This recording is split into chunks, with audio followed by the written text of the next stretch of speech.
સમગ્ર કચ્છમાં ચકચાર મચાવી મૂકનારા થાઈ ભરતી પ્રકરણમાં અંતે 6 શખ્સો વિરુદ્ધ વિધિવત ફરિયાદ દાખલ કરાઈ છે।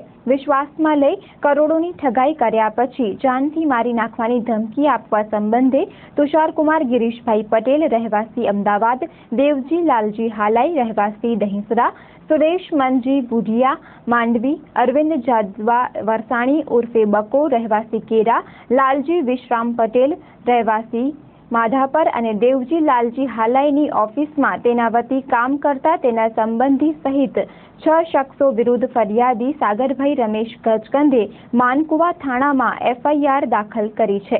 માનકુવા પોલીસ મથકમાં નોંધાયેલી ફરિયાદની વિગતો આપતા જણાવ્યું હતું કે આરોપી શખ્સોએ એક સંપ કરી ગુનાહિત કાવતરું રચ્યું અને ફરિયાદી તેમજ અન્ય લોકોને વિદેશમાં લઈ જવાની લાલચ આપી ખોટા દસ્તાવેજો કાગળિયા ઊભા કરી સહીઓ લઈ નાણાં ઉછેડ્યા હતા। તેમાં માધાપરનો શખ્સ થાઈલેન્ડ જઈ આવ્યો છું, ત્યાં બધું બરાબર છે તેવું જણાવી વિશ્વાસ ઊભો કરી દહીસરાના દેવજી સાથે રહી સમગ્ર કાવતરાને અંજામ આપ્યો હોવાનો આરોપ છે।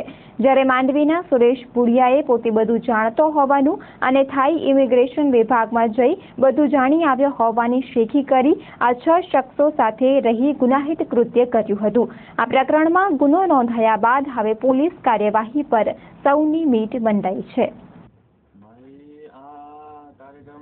ફસાયેલા તો 60 જણા છે, પણ મારી અપીલ એ છે કે મારા જેવા બીજા લોકો ન ફસાય માટે મેં આગળ આવીને FIR લખાવી છે। તો મને પોલીસનો સહકાર સારો મળ્યો કે તે મને FIRનું કીધું અને મેં કરી ને એમાં મેં બાઇક વેચીને 64,000 રૂપિયા ભર્યા હતા। એમાં અહીંયા દહીસરા ગામે એક નાનકડા ડેલામાં ઓફિસ ખોલવામાં આવી હતી। તેમાં બધી કાગળિયા અને ખોટા દસ્તાવેજો ને બધામાં સહી લીધી અમારી, અને તેમાં અમારાથી રૂપિયા લઈ લીધા, રોકડા રૂપિયા લીધા, બીજા ચેકથી લીધા। એવી રીતના અમને ફસાવ્યું અને બસ અમદાવાદ લઈ ગયા અને અમદાવાદથી 8 દિવસ રાખી અને પાછો લઈ આવ્યા। હવે કેરા ગામના સાગર રમેશ ગજકંદ કરીને ફરિયાદીએ તારીખ 25 ના રોજ રાત્રિના 10 વાગ્યે એક ફરિયાદ માનકુવા પોલીસ સ્ટેશનમાં જાહેર કરેલ છે।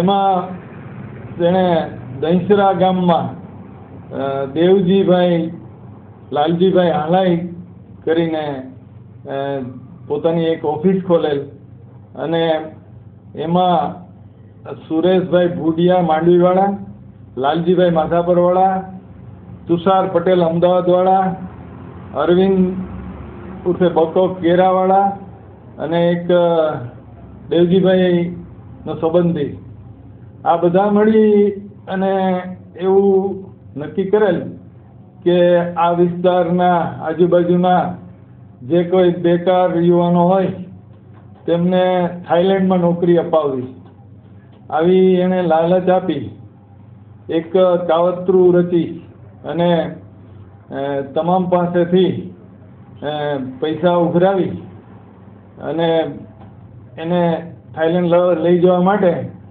આના સહિત લગભગ 50થી પણ ઉપર આવા બેકાર યુવાનોને બસમાં ભરી અને છેક અમદાવાદ સુધી લઈ ગયેલ કે તમને અહીંથી પ્લેનમાં લઈ જવાના છે, પરંતુ 8 દિવસ સુધી તેને ત્યાં જ રાખેલ, કોઈ પ્લેનની ટિકિટ કે કોઈ ઉપલબ્ધ કરાવેલ નહીં અને આ લોકો પાસેથી મોટા પૈસાનું ઉઘરાણું કરેલ।